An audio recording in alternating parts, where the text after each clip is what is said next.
For 4 years, one belief has defined the chip war. Cut China off from a single machine, the EUV lithography tool, and its AI ambitions stop at the border. Full stop. In October 2022, Washington turned that belief into policy, then kept expanding it. NVIDIA's chips, HBM memory, fabrication tools, foundry access. Each new sanction was supposed to close another door. Instead, every closed door seemed to open a new breakthrough on the other side of it.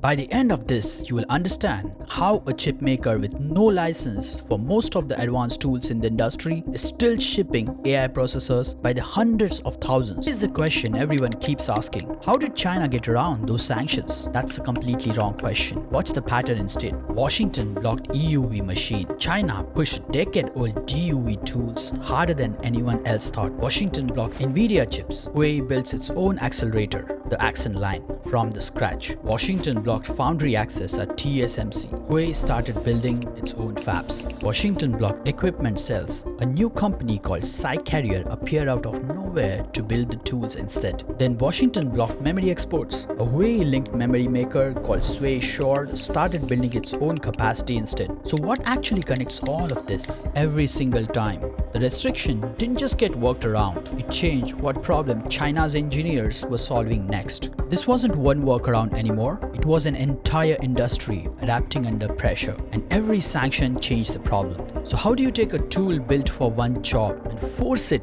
into a completely different one? By every normal rule of chip economics, what SMIC is doing right now should be a dead end. EUV lithography prints using light thin enough, 13.5 nanometers, to draw the finest line on the chip in a single pass. The deep ultraviolet tools SMIC is stuck with use light nearly 15 times longer. Physically, that light cannot draw the same lines in one shot. So what do you actually do? Engineers split the pattern into generations instead. Picture cutting a stencil, then building the next stencil of the exact edge of that one, then the next of that, 4 generations deep, each one born from the last. I am a semiconductor engineer working on the next generation of AI chips, and here's the part most coverage of this gets wrong. This isn't a story about a machine with an unsteady hand. It's quieter than that. If the very first stencil is even a hair's width off in thickness, that flaw doesn't get corrected by next pass. It gets copied, then copied again. Engineers call it pitchfork.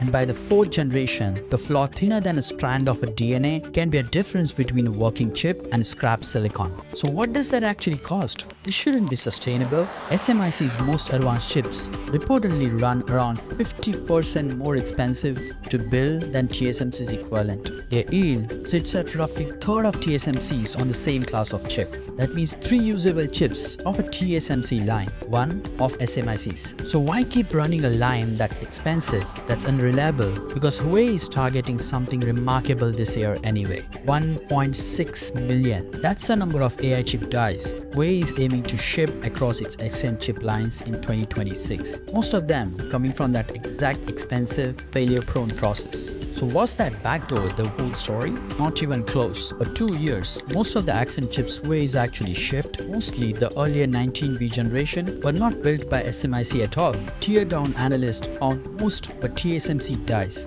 funneled in through a shell company, a scheme that eventually cost TSMC roughly $1 billion in penalties. That backdoor is what let Huawei look self-reliant while it wasn't. This year, the supply is effectively gone. And here's the twist nobody planned for. Instead of slowing Huawei down, that forced it to stop buying the pieces and start owning the whole supply chain. It's building its own fabs now. The Guanlan cluster in Shenzhen, its own equipment line through a company called SMIC, its own memory line through SUAE. The sanctions were built to keep Huawei dependent on companies like TSMC. What they actually built is a company trying to never need TSMC again. So does that mean the sanctions failed? Not exactly. Not every front is working yet. SMIC's tools are unproven at real volume. Huawei's next architecture bet, the tau scaling law, has only been announced, not shipped yet. And the ceiling that matters most right now might not even be lithography. It's memory. Even with SMIC's wafer ready, China's biggest domestic memory supplier, CXMT, can only cover a fraction of what these chips actually need. Owning the whole chain doesn't help much if one link still can't keep up.